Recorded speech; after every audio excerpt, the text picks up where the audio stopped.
ఓం నమః శివాయ. ఓం నమో నారాయణాయ. ఓం శ్రీ స్వర్ణాకర్షణ కాల భైరవాయ నమో నమః. ఓం శ్రీ నరదృష్టి నివారణ కాల భైరవాయ నమో నమః.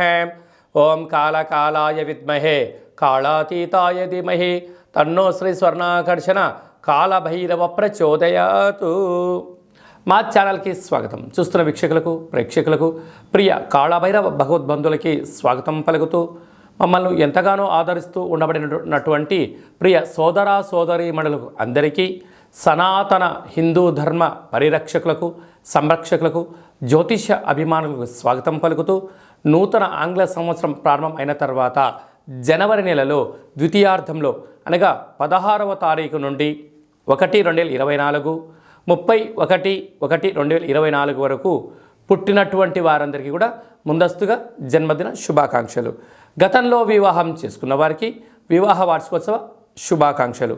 ఆ యొక్క నరదృష్టి నివారణ కాళభైరవ స్వామి యొక్క ఆశీస్సులు అందరిపైన ఉండాలని, ఒక్కొక్క మాసంలో ఒక్కొక్క కాళభైరవుడు ఉంటాడు కనుక ఈ యొక్క పుష్యమాసంలో శుక్లపక్ష అష్టమి పూర్ణిమ సందర్భంగా శ్రీ క్షేత్రపాలక కాళభైరవ స్వామి వారి యొక్క ఆశీస్సులు అందరినీ చల్లగా చూడాలని, ఎవరైతే ఏ ఏ వృత్తులైతే చేస్తున్నారో విద్య, ఉద్యోగ, వ్యాపార, వ్యవసాయ, రాజకీయ, సేవా రంగాల్లో ఉండబడినటువంటి వారందరికీ కూడా సకల అష్టకష్టాలు తొలగిపోయి అష్ట ఐశ్వర్యాలను ప్రసాదించాలని శ్రీ క్షేత్రపాలక కాళభైరవ స్వామివారిని, అందరిపైన నరదృష్టి నివారణ కలగాలని నరదృష్టి నివారణ కాళభైరవ స్వామివారిని వేడుకుందాం. ద్వాదశ రాశుల్లో గ్రహ గమనాలు ఒకసారి వీక్షింపచేద్దాం. మేషరాశిలో గురు సంచార స్థితి, కన్యరాశిలో కేతు సంచార స్థితి, వృశ్చిక రాశిలో శుక్ర సంచార స్థితి, ధనస్సు రాశిలో కుజుడు మరియు బుధ సంచార స్థితి, మకర రాశిలో ఏడాది తర్వాత రవి సంచార స్థితి, కుంభరాశిలో శనేశ్వర స్వామివారు స్వక్షేత్ర సంచార స్థితి, మీనరాశిలో రాహు సంచార స్థితితో ద్వాదశ రాశుల్లో గ్రహ గమనాలు ఈ విధంగా ఉన్నాయి. 19వ తారీఖున శుక్ర భగవానుడు ధనుసు రాశిలోకి సంచార స్థితి ఈ విధంగా ఉంది. కర్కాటక రాశి వారు పుష్యమాసంలో గురువారం పుష్యమీ నక్షత్ర సందర్భంగా గురు పుష్యార్క యోగ సందర్భంగా ఎలాంటి విధి విధానాలు పాటించడం వలన అష్టమ స్థానంలో జరుగుతూ ఉండబడినటువంటి శనిదోష నివారణ ఎలా చేసుకోవాలో ఈ వీడియోలో సవివరంగా సంపూర్ణంగా తెలుసుకుందాం. కర్కాటక రాశిలో ఏ నక్షత్రాలు వస్తానగా పునర్వసు నక్షత్రంలోని చివరి పాదమైన 4వ పాదము, పుష్యమీ నక్షత్రంలోని 4 పాదాలు, ఆశ్లేష నక్షత్రంలోని 4 పాదములు కలిపితే కర్కాటక రాశి. అలాగనే చాలామందికి పుట్టినటువంటి కాల సమయంలో డేటా ఆఫ్ బర్త్లో లేనటువంటి కారణం చేత పేరు యొక్క మొదటి అక్షరాన్ని అనుసరిస్తూ ఆ రాశిని తెలుసుకొని ప్రయత్నం చేయాలి. అవి ఏ అక్షరాలు సరే పరిశీలన చేద్దాం.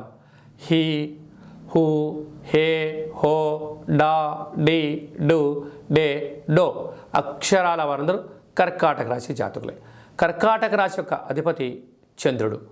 ఈ యొక్క పుష్యమాసం అవ్వడం, ఇక్కడ పునర్వసు నక్షత్రం చివరి 4వ పాదము, ఈ పుష్యమీ నక్షత్రము, ఈ పుష్యమాసంలో గురువారం రోజు ఈ గురు పుష్యార్క యోగం రోజున ప్రధానంగా కర్కాటక రాశి వారందరూ కూడా తెలుపు వస్త్రాన్ని కానీ పసుపు రంగు వస్త్రాన్ని కానీ రెండింటినీ మీరు తీసుకోగలగాలి.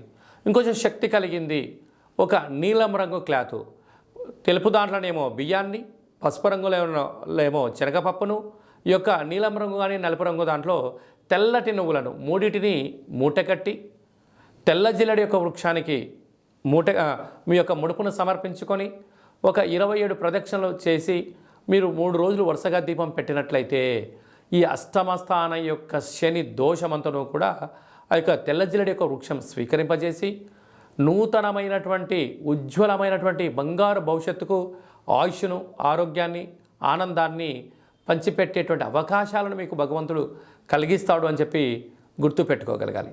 అలాగనే వీరికి తృతీయంలో కేతు సంచార స్థితి ఉండడం వలన స్వతహాగా తెలాలి, ఎదుటి వ్యక్తులు చెప్తే వినాలి, కనీసం తల్లిదండ్రుల మాట వినగలిగితే మీకు మంచి కాలం ఉందని చెప్పి గమనించాలి.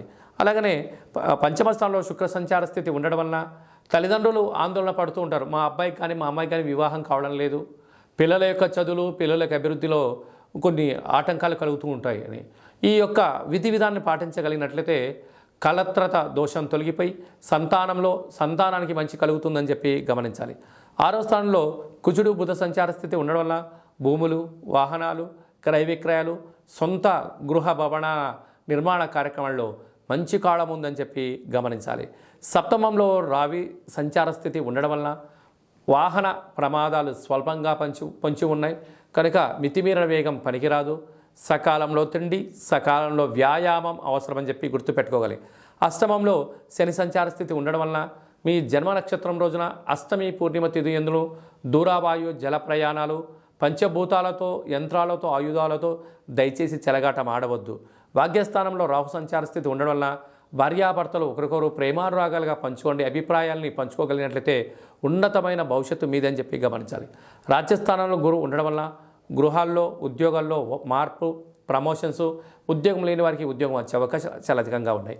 అలాగే జల సంబంధమైన వ్యాపారాలు, వ్యవసాయ సోదరీమణులకు, హోటల్ వ్యాపారాలు, స్వర్ణకారిత వ్యాపార కార్యక్రమాలు వారందరికీ కూడా కొద్దిపాటు ఓపికగా భగవంతుడి దగ్గర ఉండడం వలన బాధలు తొలగిపోయి అదృష్టానికి స్వాగతం పలుకుతారు అని చెప్పి గమనించాలి. 2024వ సంవత్సరంలో జనవరి నెలలో ద్వితీయార్థం అనగా 16వ తారీఖు నుండి 31వ తారీఖు వరకు ముఖ్యమైనటువంటి పండుగల గురించి క్లుప్తంగా, సవివరంగా, సంపూర్ణంగా తెలుసుకుందాం.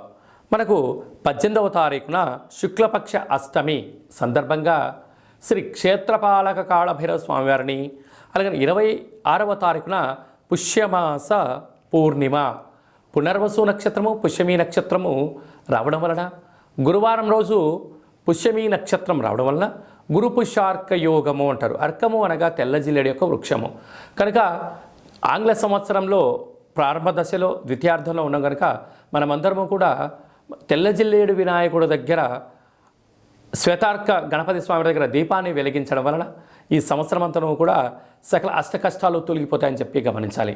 అలాగనే ఈ మనకు 2 గురువారాలు కానీ, పూర్ణిమ రోజు గురువారం రోజు కానీ ఒక పసుపు రంగు క్లాత్లో కానీ, టవల్లో కానీ శనగపప్పును బాగా ఉడకబెట్టి లేక నానబెట్టి అందులో మూట కట్టి ఒక 3 ఒత్తులను ఆముదంలో కానీ, కొబ్బరి నూనెలో కానీ నానబెట్టి ఇంటి యజమానికి, వాహనాలకు, ఫ్యాక్టరీలకు దిష్టి తీసి బయట వేయడం వలన నరదృష్టి, శత్రు ప్రభావాలు తొలగి గురు యోగ్యత కలిగి విద్య, ఉద్యోగ, వివాహ, సంతాన, రాజకీయ, సేవారంగ కార్యక్రమాలు, రాజకీయ రంగ కార్యక్రమంలో అద్భుతమైన గురు యోగ్యత కారణం చేత మీకు రాజసన్మానం జరుగుతుందని చెప్పి గమనించాలి.